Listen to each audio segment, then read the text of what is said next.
सकते हैं प्रधानमंत्री ने सुबह ही ट्वीट कर दिया था और ट्वीट के माध्यम से लोगों से अपील भी की थी कि बढ़ चढ़कर इस लोकतंत्र के महापर्व में हिस्सा लें। और अब ये सीधी तस्वीरें हम आपको दिखा रहे हैं कि जहां पर लोकतंत्र के इस महापर्व में प्रधानमंत्री की खुद भागीदारी नजर आ रही है। चुनाव प्रचार उन्होंने जोर शोर से किया और अब वो जाते हुए, और ये सीधी तस्वीरें हम आपको दिखा रहे हैं। और इसके बाद अब कुछ ही देर में वो अपने वोट का इस्तेमाल करेंगे और आप देख सकते हैं किस तरह से हाथ हिलाते हुए, अभिवादन करते हुए प्रधानमंत्री नरेंद्र मोदी और लोग किस तरह से सड़क के किनारे उनकी एक छवि देखने के लिए, उनका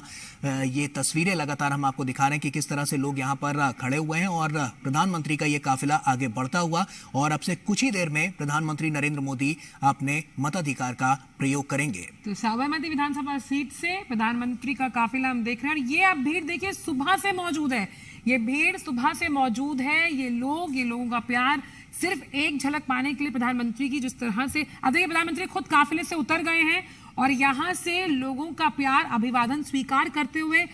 और ये सरल, स्वाभाविक, सहज जो व्यक्तित्व है प्रधानमंत्री का, हमेशा से वो कहते हैं कि प्रधान सेवक हूं मैं, और यही उनके व्यक्तित्व में झलकता हुआ ये जो भीड़ है, ये वो प्यार है जिससे वो हमेशा से कहते हैं कि मैं अभिभूत रहता हूं। और खुद काफिले से उतरकर आप बॉडी लैंग्वेज देखिए प्रधानमंत्री की, गौरव, कि कैसे वो ये अभिवादन, ये प्यार वो स्वीकार कर रहे हैं। हमेशा से देखा गया है और ये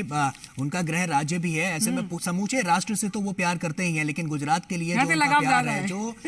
एक लगाव नजर आता है। आप देखिए प्रधानमंत्री खुद यहाँ पर पैदल चलते हुए अपनी गाड़ी से उतर गए और उसके बाद अब से कुछ ही देर में यहाँ पर अपने मताधिकार का प्रयोग करेंगे। लेकिन लोग कितने उत्साहित हैं प्रधानमंत्री नरेंद्र मोदी को देखते हुए, और सुबह से मौजूद हैं अपने मताधिकार का प्रयोग करने के लिए। लोग भी बढ़ चढ़कर इस लोकतंत्र के महापर्व में हिस्सा ले रहे हैं, क्योंकि प्रधानमंत्री नरेंद्र मोदी ने सुबह ही ट्वीट कर दिया था और उसके बाद अब जब वो खुद यहाँ पर अपने काफिले से जाते हुए और उसके बाद फिर गाड़ी से उतर गए और उतरने के बाद अब पैदल चलते हुए लोगों से किस तरह से उनका अभिवादन स्वीकार कर रहे हैं प्रधानमंत्री नरेंद्र मोदी, उसकी बानगी साफ तौर पर ये तस्वीरें बयां कर रही हैं। आपने दर्शकों को बताएं, 10 दिन 25 जिले, 4 रोड शो और करीबन 32 रैलियां जो प्रधानमंत्री ने धुआंधार चुनाव प्रचार किया, और आज वोटिंग करने के लिए मौजूद है। अहमदाबाद के राणित का ये जिला है। निसान पब्लिक स्कूल का 177 नंबर वो बूथ है जहां पर प्रधानमंत्री वोटिंग करने के लिए पहुंचे। और देखिए, मुख्यमंत्री रह चुके हैं, तो वोटिंग प्रक्रिया कहां सीएम से पीएम बनने तक का उनका सफर रहा है। और सबसे अहम बात है, आम लोगों की तरह जैसे उन्होंने अपील की और ये जानकारी दी, जिस तरह का जिक्र गौरव भी कर रहे हैं कि 9 बजे मैं वोटिंग करने जाऊंगा, और वो पहुंच गए हैं। और ये जो मतदान है ये अपने आप में अहम है, क्योंकि पब्लिक सब जानती है, वो खुद देख रही है, पब्लिक क्या मौजूद है ये देखने के लिए कि प्रधानमंत्री आए हैं। दिलचस्प बात यही है कि सीएम से पीएम तक का सफर गुजरात की इसी जमीन से तय किया है, इसी जमीन से तय किया है, और ये तस्वीरें उसी की बानगी हैं। अब ये आज पीएम भी हैं, लेकिन उसी तरह का उत्साह आज भी नजर आता है। समूचे राष्ट्र से तो वो प्यार करते ही हैं, लेकिन जो जमीनी हकीकत है वो तस्वीरें बयां कर रही हैं कि किस तरह से जब लोगों को अपने बीच लोग प्रधानमंत्री नरेंद्र मोदी को देखते हैं तो किस तरह से उनके स्वागत सत्कार के लिए पहले से मौजूद रहते हैं, और प्रधानमंत्री नरेंद्र मोदी भी जमीनी स्तर पर उतरकर किस तरह से उनका अभिवादन स्वीकार करते हैं, उसकी बानगी ये तस्वीरें हैं। गुजरात की बहुत अहम व्यावसायिक राजधानी है अहमदाबाद। सीएम के रूप में, प्रत्याशी के रूप में भी अहमदाबाद की जो गाठलोडिया सीट है वहां से भूपेंद्र पटेल खड़े हुए हैं। कुछ ही देर पहले उन्होंने वोट डाला, और देख सकते हैं हम यहाँ पर किस तरह से जो लोग हैं उनसे मिलते हुए प्रधानमंत्री, और ये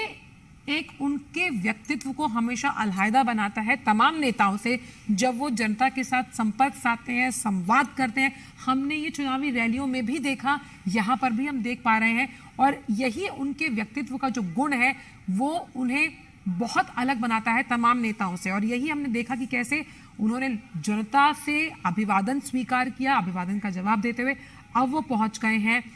निशान स्कूल में बने बूथ पर, जहां पर वो वोट देंगे। चुनाव कर्मी यहां पर मौजूद हैं, और आप देख सकते हैं कि ये जो जनता है वो उन्हें प्यार से देखने के लिए, झलक पाने के लिए कि किस तरह से प्रधानमंत्री यहां पर वोट डालने आएंगे, वो मौजूद हैं। साबरमती विधानसभा सीट पर प्रधानमंत्री मतदान करने के लिए पहुंचे हैं। तो ये सीधी तस्वीरें हम आपको दिखा रहे हैं, आप देख सकते हैं उस पोलिंग बूथ की कि किस तरह से प्रधानमंत्री अब नरेंद्र मोदी अंदर जाते हुए, और अब से कुछ ही देर में, बस और लाइन में देखिए, ये लोकतंत्र की शक्ति है, उसकी ताकत है कि प्रधानमंत्री आम जनता की तरह लाइन में लगकर वोट डालने की इस प्रक्रिया, इस महापर्व में, इस महायज्ञ में अपने वोट की आहुति देने के लिए यहाँ पर पहुंचे हैं, क्योंकि तभी तो हम सवाल कर पाएंगे भाई अपने सांसद से कि भी हमने वोट डाला है, और तभी प्रधानमंत्री भी सवाल करके पूछेंगे भाई आपने काम क्यों नहीं किया। तो अहम तभी है जब हम वोट डालने पहुंचते हैं। चुनावी प्रक्रिया से जुड़े तमाम जो लोग हैं वो भी वहां पर मौजूद हैं, और प्रधानमंत्री कुछ ही मिनटों में अब वोट डालेंगे। आम जनता की तरह ये वोटिंग प्रक्रिया का हिस्सा बनते हुए प्रधानमंत्री, और निसान पब्लिक स्कूल में ये बूथ बना हुआ है जहां पर प्रधानमंत्री आम जनता के साथ, देखिए ये आम जनता जो आगे खड़ी है जिनके साथ वो वोट डाल रहे हैं। तो ऐसे में अब आप देख सकते हैं कि किस तरह से लाइन में लगकर प्रधानमंत्री अपनी बारी का इंतजार कर रहे हैं, और अपनी बारी आते ही फिर वो अब दाखिल होते हुए इस कक्ष में, और उसके बाद जो प्रोटोकॉल है उसको फॉलो करते हुए प्रधानमंत्री नरेंद्र मोदी, क्योंकि हमेशा से देखा गया है, क्योंकि जिस तरह की उनकी नीतियां रही हैं, उनकी नीयत रही है हमेशा से प्रोटोकॉल का, वो खासतौर पर बहुत ध्यान रखते हैं। और ऐसे में इसी के जरिए लोकतंत्र के महापर्व में प्रधानमंत्री नरेंद्र मोदी हिस्सा लेते हुए कुछ ही मिनटों में वो अपना वोट डालेंगे और यहां पर अपनी भागीदारी निभाते हुए नजर आएंगे। तो तमाम तैयारियां इसको लेकर नजर भी आ रही हैं, और ऐसे में जो तमाम हमने चुनाव प्रचार देखे जिसमें पूरी ताकत बीजेपी ने झोंकी, प्रधानमंत्री नरेंद्र मोदी भी राष्ट्र हित में और राज्य हित में लगातार काम करते रहे हैं। विकास के मॉडल को गुजरात में उन्होंने अंतर्राष्ट्रीय स्तर पर पहुंचाया। जिस तरह की दिक्कतें वहां पर गुजरात में थी, उसके इंफ्रास्ट्रक्चर को दुरुस्त करने के लिए विकास में कितना योगदान उसका रहा है, किस तरह से डेवलपमेंट किया जाए, कनेक्टिविटी को और बढ़ावा दिया जाए, किसानों तक कैसे और सुविधाएं पहुंचाई जाए, महिलाओं को कैसे सशक्तिकरण उनका और ज्यादा किया जा सके, इसके लिए तमाम प्रयास किए गए, और वही प्रयास सफल होते भी गुजरात में नजर आए। इसीलिए 20 सालों से भी ज्यादा गुजरात में यहां पर बीजेपी की सत्ता में हमेशा बीजेपी काबिज रही, और ऐसे में हम अगर बात करें तो अब ये दूसरे चरण का जो मतदान है वो काफी महत्वपूर्ण है। प्रधानमंत्री नरेंद्र मोदी पूरा प्रोटोकॉल फॉलो करते हुए आगे बढ़ते हुए और अब से कुछ ही मिनट में अपने मताधिकार का प्रयोग करेंगे, और उसके बाद गुजरात में 8 तारीख को उसके नतीजे आएंगे। तो ऐसे में तमाम ताकतें जो यहां पर सियासी दलों की देखने को मिली थी, उसमें बीजेपी ने एड़ी चोटी का जोर लगाया, क्योंकि गुजरात के मॉडल को अंतर्राष्ट्रीय स्तर पर एक बड़ी पहचान मिली है प्रधानमंत्री नरेंद्र मोदी के नेतृत्व में। बिल्कुल, तो आम जन से जन जन तक पहुंचने की प्रधानमंत्री का जो ये सफर है वो हम देख पाए। देखिए उनसे पहले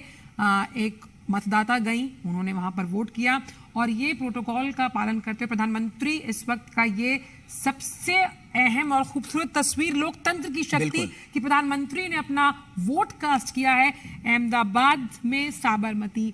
इस विधानसभा सीट से। और ये देखिए प्रधानमंत्री ने अपना वोट कास्ट किया, और आज के पूरे दिन की सबसे अहम लोकतांत्रिक शक्ति के परिचय के रूप में ये सबसे बड़ी तस्वीर, जब वो निसान पब्लिक स्कूल पहुंचे, अपना वोट कास्ट किया, आम जन की तरह लाइन में लगकर, किसी को भी परेशानी ना हो। ये जो वीवीआईपी कल्चर, इसको खत्म किया है प्रधानमंत्री ने, चाहे वो रोड शो के माध्यम से हम देखें, चुनावी रैलियों के माध्यम से देखें, और वोटिंग प्रक्रिया को भी सुलभ बनाने के लिए आप देखिए उन्होंने वोट डाला, शांति से वोट डालकर अब वो बाहर निकले हैं, और चुनावी प्रक्रिया में किसी भी वजह से खलल ना पड़े, इसलिए प्रधानमंत्री ने शांति से जाकर वहां वोट डाला। अब वो वोट डालकर बाहर निकल रहे हैं, हाथ जोड़कर जनता का अभिवादन करते हुए, अभिभूत हैं जनता के प्यार से। और लगातार हमने देखा कि जब पहला चरण था तब भी, और दूसरा चरण भी हमने देखा है, पहले चरण में भी अपील किया था प्रधानमंत्री ने, और दूसरे चरण में भी प्रधानमंत्री ने अपील की ट्वीट द्वारा कि आप अपने घरों से निकलें और घर से निकलकर लोकतंत्र के इस महापर्व में हिस्सा लें। देखिए प्रधानमंत्री अपनी उंगली के उस निशान को बताते हुए, जताते हुए कि मैंने अपना वोट डाला है और आज का दिन काफी है, आप भी अपना वोट जरूर डालिए। ये संदेश बिल्कुल साफ, स्पष्ट, सटीक कि वोटिंग करने का अधिकार मतदाता का है, और तभी सवाल करने का अधिकार भी तभी उसका है। इसीलिए वो लगातार इस निशान के साथ लोगों के बीच जाते हुए और बताते हुए, अपनी बॉडी लैंग्वेज से और संदेश देते हुए कि वोटिंग कितनी जरूरी है, एक मतदाता के रूप में आप कितनी अहम भागीदारी सुनिश्चित करते हैं लोकतांत्रिक प्रक्रिया को मजबूत करने के लिए। कतार में लगकर प्रधानमंत्री ने मतदान किया, ये सबसे है। बिल्कुल, और इसी पर कुछ लाइनें भी मुझे याद आ रही हैं आंचल की, जब नियत नहीं होती तो नीति नहीं बनती, और नीति नहीं बनती तो नियति कभी नहीं बदलती। और नियति किस तरह से यहाँ पर गुजरात में बदलती हुई नजर आ रही है, उसकी साफ तस्वीरें बयां कर रही हैं कि जब प्रधानमंत्री नरेंद्र मोदी के पास नियत भी है, नीति भी है, और इसीलिए लगातार गुजरात के जो मॉडल की नियति है, गुजरात के लोगों की जो नियति है, वो बदलती हुई नजर आ रही है। अब ये नियत और नीति ही तो है प्रधानमंत्री नरेंद्र मोदी की, जो उनको सीएम से पीएम तक पहुंचा दिया, और उसके बाद भी इतने बड़े लेवल पर पहुंचने के बाद भी प्रधानमंत्री जमीन से किस तरह से जुड़े हैं, वो इन तस्वीरों में साफ जाहिर हो रहा है। बिल्कुल, और हमेशा वो कहते हैं मैं प्रधान सेवक हूँ, और प्रधान सेवक के तौर पर मैंने कार्य किया, और चाहे वो प्रधानमंत्री है, लेकिन गुजरात उनके दिल के बेहद करीब है। वो हमेशा से यहाँ के विकास मॉडल की तर्ज पर लोगों को इस बात के बारे में बताते आए हैं कि किस तरह से जो आंचल, जैसा तस्वीरों में भी देख पा रहे हैं, लोग सड़कों पर तो हैं ही हैं, लेकिन जो घर के अंदर भी हैं वो भी बालकनी में आकर प्रधानमंत्री की छवि पाने के लिए बिल्कुल व्याकुल नजर आ रहे हैं। आप इन तस्वीरों के जरिए देखिए कि अपने काम की वजह से, ये खाली एक व्यक्तित्व का असर नहीं है, जिस तरह से उन्होंने काम किया है इतने सालों में गुजरात की जनता के लिए, ये वो काम बोल रहा है। वो ये काम इसलिए बोल रहा है क्योंकि जिस पानी का आप जिक्र कर रहे हैं, जिस बेधड़क तरीके से महिलाएं सड़कों पर चल सकती हैं, चाहे हम स्कूलिंग की बात करें, सेल्फ हेल्प ग्रुप्स, इसका जिक्र लगातार हम कर रहे हैं, कैसे महिलाओं को आर्थिक तौर पर स्वावलंबी बनाया गया, उनमें आत्मविश्वास भरा गया, उसी की बानगी हम अब देख पा रहे हैं कि लोग घरों से, सड़कों पर हर उम्र के लोग यहाँ मौजूद। घर के बाहर की तस्वीरें तो हमने आपको दिखाई, घर के अंदर की भी तस्वीरें देख लीजिए कि जहां पर किस तरह से लोग बाहर निकल रहे हैं और अपने प्रिय नेता को देखकर किस तरह से लोग उनका स्वागत सत्कार करते हुए, क्योंकि प्रधानमंत्री की ये छवि पाने के लिए हर कोई व्याकुल रहता है। आप भीड़ देखिए आसपास, जिस तरह से घरों में लोग किस तरह से वहां पर प्रधानमंत्री नरेंद्र मोदी का स्वागत करते हुए, क्योंकि प्रधानमंत्री नरेंद्र मोदी पैदल ही चलकर उन्होंने वोट डाला, और उसके बाद वोट डालने के बाद भी पैदल चलते हुए लोगों से अभिवादन उनका स्वीकार करते हुए नजर आ रहे हैं। और ये अभिवादन, उस प्यार, उन भावनाओं से वो हमेशा अभिभूत रहते हैं और हमेशा कहते भी हैं। और इसलिए हमने देखा गौरव कि जब ये रोड शोज प्रधानमंत्री, देखिए ये वो भीड़ है जो कहीं ना कहीं इस बात की तरफ तस्दीक करती है कि ये जो प्यार है, ये जो भावनाओं का सैलाब है, या जन सैलाब जो उमड़ा है प्रधानमंत्री के लिए, ये उनके प्रति विश्वास है कि कैसे प्रधानमंत्री लगातार जो वहाँ की जनता है उनके साथ गाहे बगाहे संपर्क साधते ही रहते हैं। बिल्कुल, तभी तो ये नारा था, सबका साथ, सबका विकास, सबका विश्वास और सबका प्रयास। तो उसी की बात